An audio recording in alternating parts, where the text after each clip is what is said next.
Olá, gente, tudo bom com vocês? Como vocês estão? Bom dia.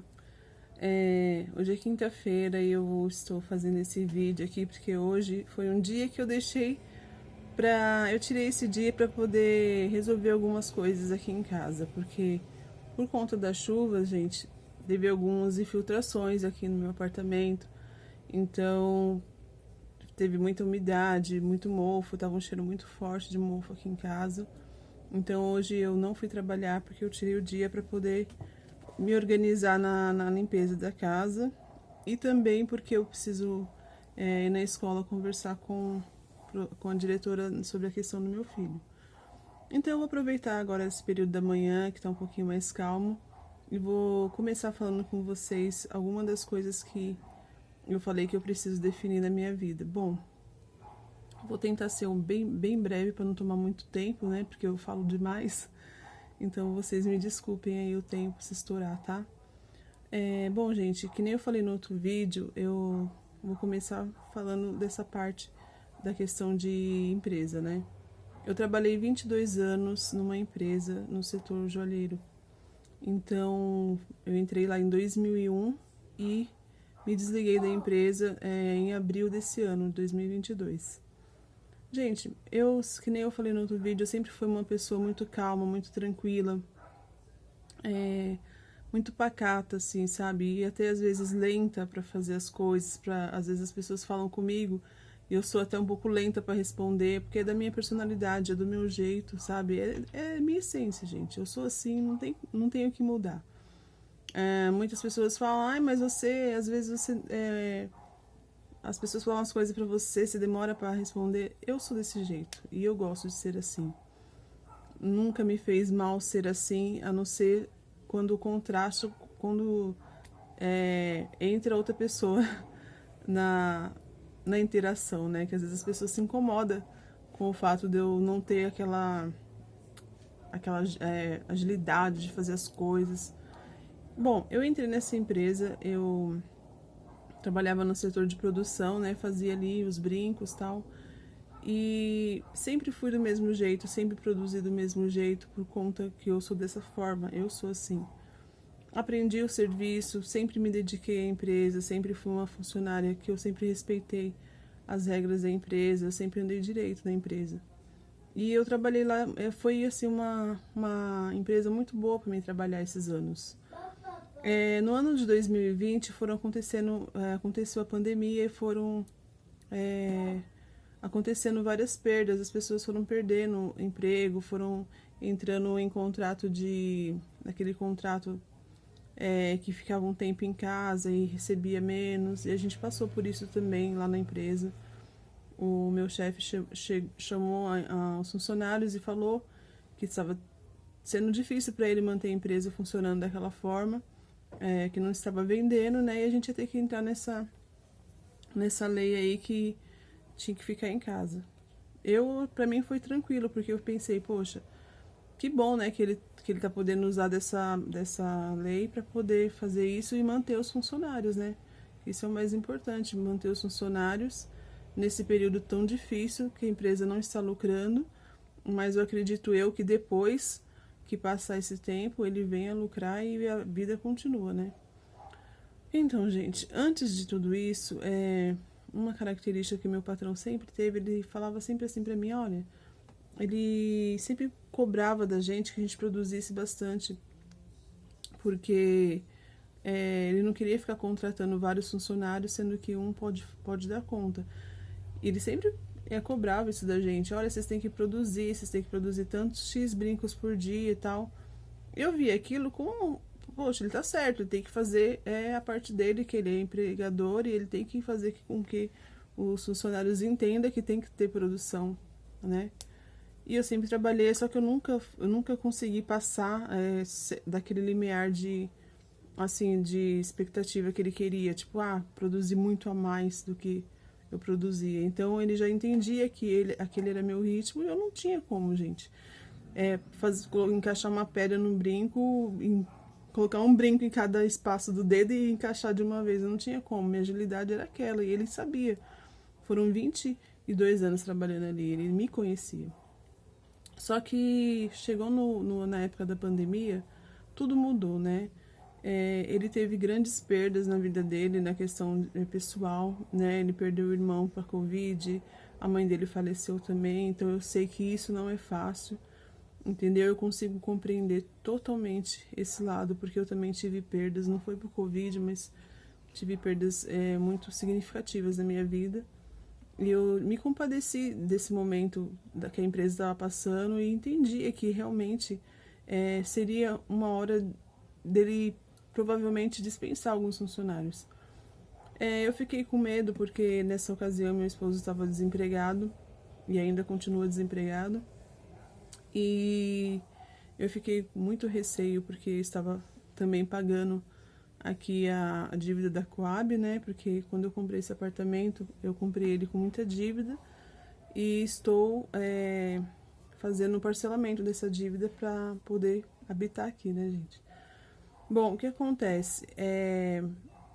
E eu entendi, falei, poxa, agora provavelmente ele vai começar a dispensar as pessoas, né? E provavelmente ele vai dispensar as pessoas que já não agrega tanto valor para a empresa. E foi dito e feito. Ele começou a dispensar algumas pessoas, só que ele não chegou em mim e falou assim, olha, Diana, não dá para ficar com você, vamos fazer um acordo, assim, sabe, que seja legal. Era isso, gente. Isso é um dos fatores que me machucou muito. Porque ele me conhecia e ele sabia que ele poderia chegar em mim. Eu fui a funcionária dele durante vários anos. Ele poderia chegar em mim e conversar, eu iria entender e saber analisar a situação. Só que acontece, gente, que ele foi e começou a fazer provocações, tipo, ia na minha mesa, falava coisas ofensivas, tipo, no sentido, você não tipo, ele falava de forma como quem diz, a interpretação que eu tinha na época era, você não consegue fazer nada, você não consegue dar produção, você está sendo passivo para a empresa, você não consegue evoluir e não está compensando ficar com você. Eu ficava quieta, eu continuava quieta e continuava fazendo meu trabalho. E todos os dias ele ia lá e falava alguma coisinha pra me deixar mal, sabe? E isso realmente me deixava mal. E não é vitimismo, gente, é que nem eu falo. Eu consigo entender o lado do outro. E eu sei que ele é empresário e ele queria salvar a empresa dele. E ele queria... Só que seria tão injusto se ele fosse franco comigo e falasse, olha, Diana, realmente você não dá porque você tá lenta e agora a gente tá com menos funcionários. E depois que meu irmão faleceu, que o irmão dele era um dos sócios, era o sócio dele na época. Meu irmão faleceu, então ficou tudo muito difícil. Eu ia entender, gente, completamente. O que acontece? Ele começou a fazer esse jogo de todo dia chegar lá e, tipo, me torturar com palavras e às vezes até mesmo sem palavras. Ele fazia gestos, tipo, né? Teve um dia que eu falei, bom, já que ele não tomou uma atitude de falar, então eu vou falar pra ele. Teve um dia que ele chegou perto de mim, respirou assim de forma tipo, ai, saco cheio. Eu falei assim, senhor quer conversar comigo? Tá tudo bem? Ele falou, tá tudo bem. Aí eu falei assim, tem certeza? Não quer conversar, né? Aí ele virou as costas, ele achou que eu tava tipo, assim, sendo rude com ele, mas eu não tava sendo rude, eu só queria que ele tomasse uma postura de conversar comigo, porque ficar ali, sabe, fazendo gestos de que tá insatisfeito, que como se eu tivesse que tomar uma decisão, tava ruim pra mim, sabe? O que aconteceu? O meu encarregado falou assim, Diana, ele chamou eu lá na sala e falou que não dá e que eu tava sendo arrogante porque eu intimidei ele lá dentro da empresa. Falei, não, eu não intimidei ele, eu simplesmente perguntei se ele queria conversar, se ele queria falar alguma coisa comigo. Porque até então ele só vinha e falava que eu não produzia, que eu não estava dando certo, que eu não estava agregando com a empresa. Só que aí ele começou a parar de falar e começou a ficar fazendo gesticulação e, tipo, respirando, assim, de forma ofensiva, assim, tipo, como quem, tipo, tivesse de saco cheio. Então eu estava propondo para ele uma conversa, um diálogo. Foi isso. Se ele não teve atitude de me chamar para conversar, eu tive essa atitude de chamar ele para conversar. E meu encarregado falou assim, olha, o que está acontecendo? Ele está fazendo com que você peça as contas. Eu falei assim, mas não seria melhor ele falar isso para mim diretamente, né? E ali eu fui deixando passar, gente, porque eu precisava que ele chegasse em mim para conversar. A empresa era dele, eu era funcionária dele e ele tinha que tomar uma atitude em relação àquilo. É que nem eu falei, eu não poderia chegar lá e falar, eu quero pedir minhas contas, 22 anos trabalhando numa empresa e pedir minhas contas de forma a não ter nenhum direito a sair de lá sem ao menos resgatar meu fundo de garantia, sem um seguro-desemprego, sem nada assim, sabe? Como se fosse. É que nem eu falo para vocês, eu entendia o lado dele como patrão e estava aberta a um acordo desde que ele me chamasse, conversasse comigo. Mas ele estava fazendo esse processo ser difícil, ser maçante, e eu estava já ficando muito chateada. Eu trabalhava, eu chorava ali trabalhando, toda vez que ele entrava na empresa, eu começava a sentir meu coração bater forte assim. Eu sentia uma angústia tão grande que teve um dia que eu falei pra ele assim, chamei ele, né, e falei que queria conversar com ele. E quando eu chamei ele pra conversar, gente, e ele pediu pra me esperar até o final do dia, eu esperei. Quando eu entrei na sala pra conversar com ele, ele já estava com tudo pronto, ele estava com todos os papéis e com um acordo chamado, não sei o que, trabalhista, né, que era um acordo que eu não teria direito. Por exemplo, ele ia pagar 20%, eu teria direito a 20% do fundo de garantia. Era um acordo na qual eu ia sair da empresa, ele ia pagar uma parte e eu não ia ter direito a seguro-desemprego, nem nada. Gente, mas eu estava tão assim já, num estado tão assim, lamentável mesmo, assim, psicológico, que eu falei, não, eu não queria que chegasse a esse ponto, mas não adianta eu ficar num lugar onde eu não sou... onde eu não consigo agregar mais. Assim, o que eu fico chateada, eu falei pra ele, o que eu fico chateada é que essa conversa poderia ter sido há muito tempo atrás, sabe? Eu sou uma pessoa eu sou uma pessoa que eu me acho uma pessoa justa e eu consigo entender o seu lado, que eu não tô agregando mais, só que poderia ter sido antes, né? E ele falou que eu fui rude com ele, porque eu fiquei intimando ele pra conversar e ele não tava afim, que não sei o quê. Aí eu falei assim, mas aí o que acontece? Não adianta também o senhor ficar soltando piadinha, fazendo jogo de silêncio, mas tipo respirando de forma ofensiva do meu lado, porque também não ia adiantar nada isso. E só me levou a esse estado aqui que eu tô, emocional lá embaixo, né, gente? Então ele perguntou se eu... Aí agora ele já estava mais disposto a conversar, porque eu chamei ele, né? Então eu levei ele a essa situação de trocar ideia, de, sabe? E na sala já estava tudo pronto, já para me assinar, já como se eu tivesse, como se ele já estivesse esperando esse momento. Que nem eu disse, poderia ter partido dele. E eu fui lá na sala e alguns funcionários falaram para mim, não, Diana, não assina acordo, você vai sair perdendo. Não sei o que. Eu falei, não, gente, se não tá bom para ele, também não vai estar bom para mim, porque o que eu vou fazer numa empresa que eu não consigo agregar, que o patrão não consegue nem olhar na minha cara, não consegue ver valor em mim, não tem por que eu ficar numa empresa assim, sabe? Eu vou lá, eu assino um acordo, sabe? O que ele tem para me pagar? Tanto que eu nem quis, gente, ir atrás de sindicato, atrás de advogado, não quis nada, porque eu só queria sair dali, sabe? Eu me senti tipo um peso morto naquela empresa. E assim, naquele momento foi muito triste pra mim, por quê? Porque eu gostava de trabalhar ali, sabe? E eu percebi também que, assim, gente, não tô querendo defender ele, mas nem defender eu, nem nada. Mas eu quero dizer o seguinte, que a relação que eu tinha com a empresa e ele há tempos atrás era tranquila. Apesar dele sempre cobrar produção de todos os funcionários, ele sempre foi uma pessoa tranquila. Só que devido a todos esses caos que aconteceu, pandemia, a empresa não vendeu, ele ficou assim, sabe, dessa forma ficou mais firme nesse negócio de, quem não me agrega eu vou tirar daqui e tudo mais. E é isso que eu fiquei chateada, a única parte que eu fiquei chateada de tudo isso foi isso, porque não precisava, sabe, eu estava ali, sempre fui uma pessoa amiga, sempre fui uma pessoa que eu reconheço o valor do outro, reconheço até onde o outro quer ir quando tá com um propósito bom. E se o propósito que tava naquela empresa de trabalhar ali não tava sendo bom para ele, eu ia reconhecer isso, gente. Não precisava ele me deixar, sabe, nervosa, sabe, ficar...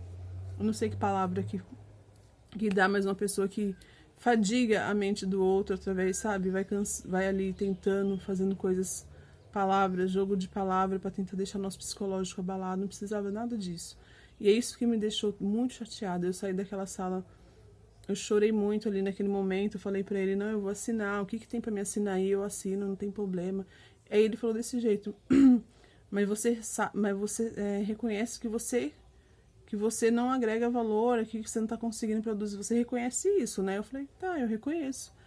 Eu sei, aliás, ele falou assim, isso foi de uns tempos pra cá. Eu falei assim, aí o senhor se engana, porque eu sempre tive o mesmo ritmo desde quando eu entrei aqui. O mesmo ritmo, a mesma cadência, o mesmo jeito, eu não mudei nada. Mas agora o senhor pensou que eu não presto mais para trabalhar aqui e eu, tudo bem, tá tudo tranquilo. O que eu tenho que assinar, eu assino, sabe? Essa conversa poderia ter sido antes, não precisava desses joguinhos todos, mas tudo bem, eu assino. E foi isso que eu fiz. Assinei todos os papeladas lá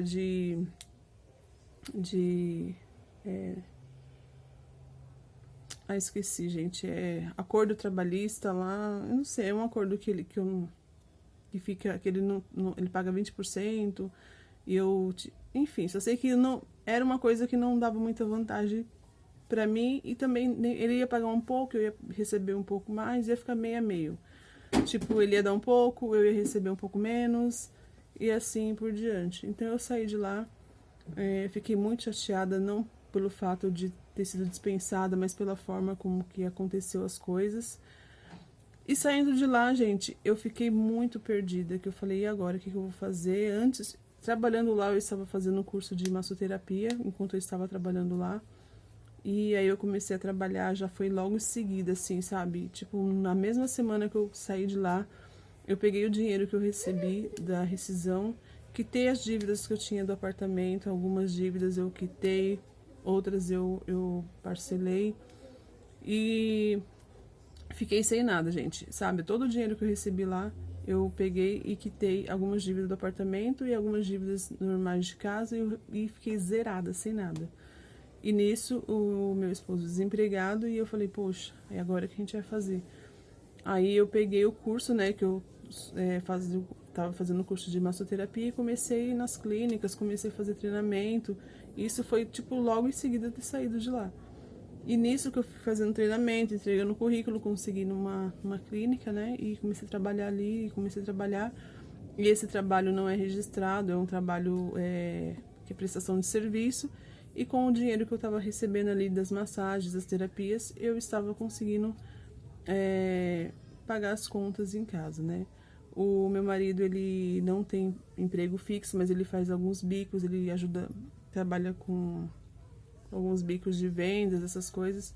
Então, todo o dinheiro que a gente tinha, a gente começou a pegar e investir nas contas de casa para não ficar acumulando, sabe? Conta de água, de luz, telefone e tudo mais.